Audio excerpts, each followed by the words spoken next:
குணமென்னும் குன்றேறி நின்றார் வெகுளி கணமேயும் காத்தல் அரிது.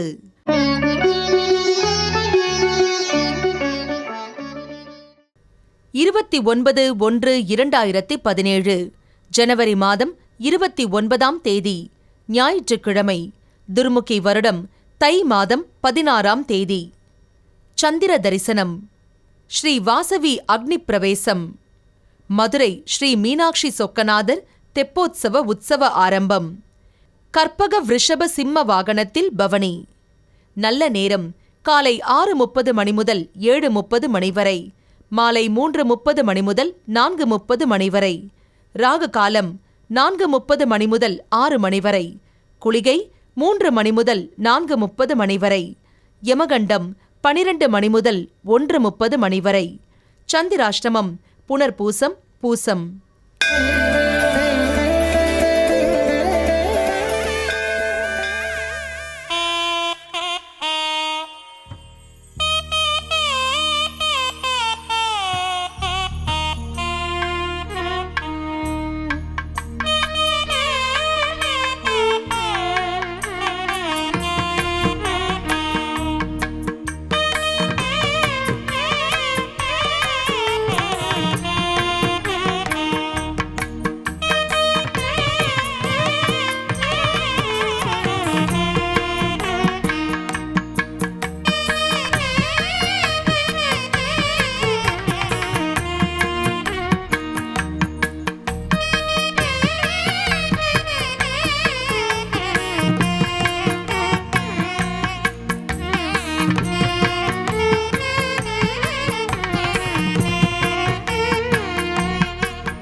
திருமூலருடைய திருமந்திரம் 10ஆம் திருமுறை என்று போற்றப்படுகிறது.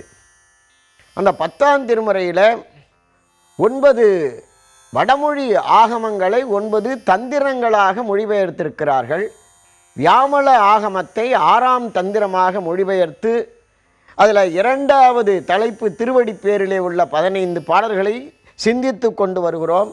இன்றைய தினம் சிவபெருமானுடைய திருவடி எவ்வளவு சிறந்தது இன்றைய சிந்தனை. 1604வது திருமந்திர பாடல். இறைவனுடைய திருவடியை ஏன் சொல்லுகிறார் என்றால், நிறைய பேர் சொல்லுவாங்க கடவுள் என்னை கை கொடுத்து காப்பாற்ற வேண்டும், கடவுள் கை கொடுக்க வேண்டும் என்று. கடவுள் கை கொடுக்க வேண்டும் என்றால் கடவுளுடைய கால்களை பிடிக்க வேண்டும், திருவடியை பிடிக்க வேண்டும். அந்த திருவடி தீட்சை என்பதுதான் மிக உயர்ந்தது. அந்த திருவடி பேரு என்று சொல்வார்கள். இறைவனுடைய திரு பாதங்களை நாம் பிடித்து கொண்டால் பாதகங்கள் வராது. அந்த பாதகங்களிலிருந்து நம்மை காப்பது இறைவனுடைய பாதங்கள், அதான் திருவடி. அதை அழகாக சொல்லுகின்றார். அதற்கு எவ்வளவு சிறப்பு என்றால் 1604வது திருமந்திரம் சொல்லுகிறது. மந்திரம் ஆவதும் மா மருந்து ஆவதும் தந்திரம் ஆவதும் தானங்கள் ஆவதும் சுந்தரம் ஆவதும் தூ நெறி ஆவதும் எந்தை பிராந்தன் இணையடிதானே. எந்தை பிரான் சிவபெருமானுடைய இணையடி என்றால் அவருடைய திருப்பாதங்கள் மந்திரமாக இருக்கின்றது, மா மருந்தாக இருக்கின்றது, சுந்தரமாக இருக்கிறது. சுந்தரம் என்ற அழகான சொல்லுக்கு அழகு என்று பொருள். இறைவனே அழகானவன். ஒரு நாயனார் பேரே சுந்தரமூர்த்தி நாயனார். இறைவனுக்கும் சுந்தரன் ஒரு பேர் உண்டு, கல்யாண சுந்தரர் என்று பெயர். எனவே இறைவனுடைய திருவடி நமக்கு கிடைத்து விட்டால் நமக்கு எல்லா புகழும் எல்லா பெருமையும் வரும், துன்பங்கள் நீங்கும். இதற்கு உதாரணமாக சமயக்குறவர்கள் 4வரிலே ஞானசம்பந்த பெருமானை தவிர எல்லாருக்கும் திருவடி தீட்சை கொடுத்திருக்கிறார் சிவபெருமான். அதுதான் பரதன் கூட ராமாயணத்தில் ராமபிரானுடைய திருவடியை திருமுடியாக சூட்டி கொண்டார். எல்லாரும் மகுடத்தை தான் தலையில் சூட்டி கொள்வார்கள். இந்த உலக வரலாற்றிலேயே திருவடியை திருமுடியாக சூட்டி கொண்டவர் பரதன். ஏன்னா ராமனுடைய திருவடிகள் இருக்கின்றதே அந்த பாதுகைகள், அதை தன்னுடைய மகுடங்களாக சூட்டி கொண்டார். நந்தி கிராமத்திலே வைத்து அதை பூசை செய்தார். அதுபோல திருநாவுக்கரச பெருமானுக்கு திருச்சத்தி முற்றம் என்ற ஒரு அருமையான ஆலயத்திலே சிவபெருமான் அவருடைய தலையிலே தன்னுடைய திருவடிகளை பதித்து திருவடி தீட்சை கொடுத்தார். அந்த திருவடிகளை பதிக்கிறதுங்கிறது எல்லாருக்கும் அந்த பாக்கியம் கிடைக்காது. காரணம், இறைவன் உருவமற்றவன். அந்த திருவடிகளை பார்ப்பதற்காகத்தான் திருமால் பன்றி உருவம் எடுத்துக்கொண்டு பூமிக்குள்ளே போனார். அந்த திருவடியை தேடிக்கொண்டார். மால் அயனும் காணாத மலை அண்ணாமலை. மால் அயன் 2 பேருமே அண்ணாமலையில் காண முடியவில்லை. அப்படிப்பட்ட சிவபெருமானுடைய திருவடிகளை திருநாவுக்கரசர் திருச்சத்தி முற்றம் என்ற ஒரு ஆலயத்திலே அவர் தலையிலே தன்னுடைய திருவடிகளை வைத்து தீட்சை கொடுத்தார். அதுபோல் சுந்தரமூர்த்தி நாயனார் அவர் தோழமை நெறியிலே இருந்தார். அவருக்கு திருவதிகை என்ற ஒரு ஆலயத்திலே படுத்து கொண்டிருந்த போது சிவபெருமான் அவருடைய தலையிலே தன்னுடைய 2 திருவடிகளையும் பதித்து திருவடி தீட்சை கொடுத்தார். இதுவும் ஒரு அற்புதமான ஒரு செய்கை. என்றால் இறைவனுடைய பாதங்களை நாம் காணவே முடியாது என்றால் அதை தன்னுடைய தலையிலே வைத்து தீட்சை கொடுக்கிறார் என்றால் எவ்வளோ உயர்ந்தது. அதற்கு தவ பயன் இருக்க வேண்டும். எல்லாருக்கும் ஓடி வந்து உன்னுடைய தலையிலே என்னுடைய திருவடிகளை பதிக்கிறேன்னு சொல்ல மாட்டார். மாணிக்க வாசக பெருமான் அமைச்சராக இருந்தார். குதிரை வாங்குவதற்காக காவிரி பூம்பட்டினத்திற்கு போனார். இடையிலே ஆவுடையார் கோயில் என்கின்ற திரு பெரும் துறையிலே தானே வந்து தலையளித்து ஆட்கொண்டு அருளுவதற்காக குதிரை வாங்க போனவரை இடையிலே மறித்து, இங்கு நான் இருக்கின்றேன் இந்த ஆவுடையார் கோயிலிலே, எனக்கு நீ ஒரு ஆலயம் கட்டு என்று குருவடிவாகி குருந்தமர நிலையிலே அமர்ந்து அவரை அழைத்து அவருக்கு திருவடி தீட்சை கொடுக்குறார். அதுதான் ரொம்ப முக்கியம். இப்போவும் நீங்கள் அந்த திருப்பெருந்துறை ஆலயத்தில் போய் பார்த்தீங்கன்னா உலக அதிசயம் அது. அங்கே உள்ள மண்டபங்கள், அங்கே உள்ள சிற்பங்கள் எல்லாம் பார்த்து அனைவரும் வியப்பார்கள். அந்த ஆலயத்தில் தான் மாணிக்கவாசக பெருமானுக்கு திருப்பெருந்துறையிலே திருவடி தீட்சை கொடுத்தார். அப்படிப்பட்ட சிவனுடைய திருவடிகள் மந்திரமாகி நிற்கின்றது, மா மருந்தாக நிற்கிறது, தந்திரமாக நிற்கிறது. தந்திரம்னா ஒரு சூத்திர பொருள்னு அர்த்தம். தந்திரமாக நிற்கிறது, சுந்தரமாக நிற்கிறது. அப்படிப்பட்ட திருவடிகளை நாமும் வணங்கி மகிழ்வோம்.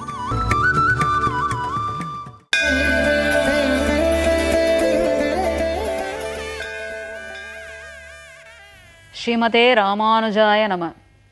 ஸ்ரீசைலேசதயாபாத்திரம் தீபக்தியாதிகுணார்ணவம் யதேந்திர பிரவணம் வந்தே ரம்மஜா மாதரம் முனிம் லக்ஷ்மீநாதசமாரம்பாம் நாதயாமுனமத்யமாம் அஸ்மதாச்சாரிய பரியந்தாம் வந்தே குரு பரம்பராம். ஆழ்வார்களும் ஆச்சாரியர்களும் இந்த ஜீவாத்மாவிற்கு தேவையானவற்றையெல்லாம் செய்து கொடுத்து கொண்டிருக்கின்றார்கள்.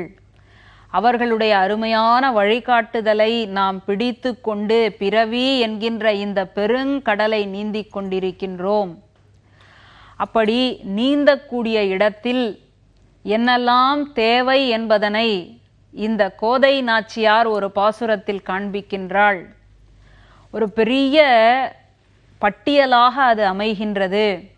இந்த பட்டியலில் நிலம், வீடு, சொத்து, வாகனம் மற்றும் இருக்கின்ற நகை இவையெல்லாம் இருக்கின்றனவா என்று நாம் தேடி பார்த்தால் நிச்சயமாக நாம் ஏமாந்து போவோம்.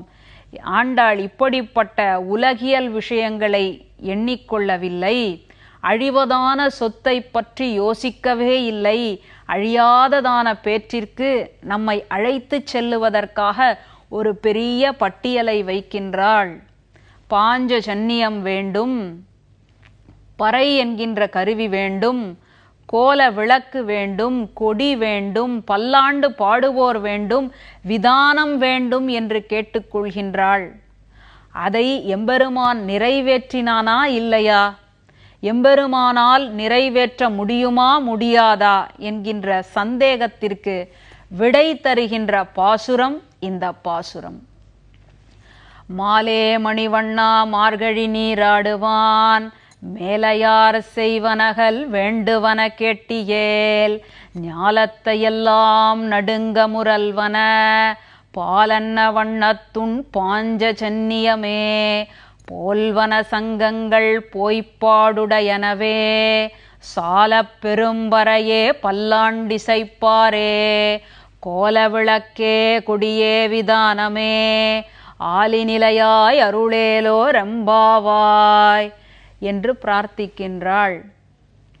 மாலே, அன்பு நிறைந்தவனே, மயங்கி கிடப்பவனே, பக்தர்களுடைய பக்தியின் காரணமாக மயங்கி கிடப்பவன், பக்தர்களுக்கு தன்மேல் ஏற்படக்கூடிய அன்பினால் பக்தர்களையும் மயங்கச் செய்பவன், அப்படிப்பட்ட மாலே, திருமாலே, மணி போன்ற நிறத்தை உடையவனே என்று அழைத்தாள். இந்த நோன்புக்கெல்லாம் ஆதாரம் உண்டா என்று பெருமான் கேட்டானாம். முன்னோர்கள் செய்திருக்கின்றார்கள், அதைத்தான் பின்பற்றி நாங்களும் செய்து கொண்டிருக்கின்றோம். இந்த நோன்புக்கு தேவையான உபகரணங்கள், சாதனங்கள் என்ன என்று கேட்டாய் அல்லவா? அந்த பட்டியலை வாசிக்கின்றேன், கேட்டுக்கொள். இந்த உலகத்தை எல்லாம் நடுங்கச் செய்யக்கூடிய பாஞ்சஜன்யம் என்கின்ற வெண்மையான சங்கு போன்ற பல சங்குகள் தேவை. ஏனென்றால் நாங்கள் பல பேர் இருக்கின்றோம். சரி, அடுத்ததாக பல்லாண்டு பாடக்கூடியவர்கள் வேண்டும்.